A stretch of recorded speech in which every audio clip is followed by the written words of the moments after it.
আজ বানাবো মালাই কাতলা। আসসালামু আলাইকুম এভরিওয়ান। কাল যে আমি অন্যায়ের প্রতিবাদ করেছিলাম তাতে আমাকে সবাই সাপোর্ট করেছো, তার জন্য অনেক অনেক ভালোবাসা। চলো শুরু করি। কাতলা মাছ ভালো করে ধুয়ে পরিষ্কার করে পরিমাণ মতো নুন, 1 টেবিল চামচ ভিনিগার দিয়ে খুব ভালোভাবে মাখিয়ে নিয়ে এটা ম্যারিনেট করে রাখবো 10 থেকে 15 মিনিটের জন্য। একটা পেস্ট বানাবো। একটা মিক্সিং জারে পরিমাণ মতো কাজু, পরিমাণ মতো সাদা তিল, পরিমাণ মতো পোস্ত অল্প পানি দিয়ে স্মুথ পেস্ট একটা বানিয়ে নেব।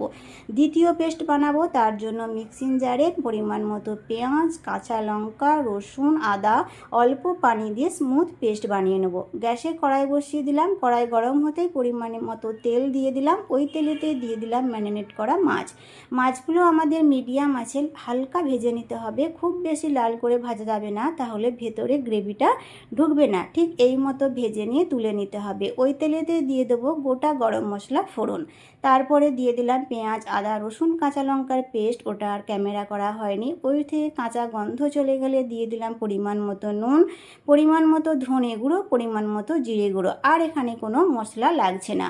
পেঁয়াজ থেকে যখন তেল ছেড়ে গেল তখন কাজু, পোস্ত আর তিলের পেস্ট দিয়ে দিলাম। ওটাও ভালো করে কষে নিয়ে 1 কাপ দিয়ে দিলাম লিকুইড দুধ, 1 কাপ দিয়ে দিলাম পানি।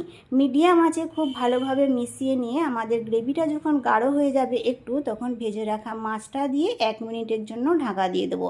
1 মিনিট পর ঢাকা খুলে 3 টেবিল চামচ আমাদের ফ্রেশ ক্রিম, 2 টেবিল চামচ টক দই একসঙ্গে ফেটে রেখেছিলাম ওটা দিয়ে দিলাম। যেহেতু মালাই কাতলা এখানে ফ্রেশ ক্রিমটা দিতেই হবে, দুধটা স্কিপ করতে পারো কিন্তু ফ্রেশ ক্রিমটা দিতেই হবে। টেস্ট ব্যালেন্স করার জন্য অল্প একটু চিনি দিয়ে দিলাম। ডেকোরেশনের জন্য ভাজা পেঁয়াজ দিয়ে দিলাম আর অল্প একটু কিশমিশ দিয়ে দিলাম। যদি ভালো লাগে লাইক করো। সবাই ভালো থাকো, সুস্থ থাকো। আল্লাহ হাফেজ।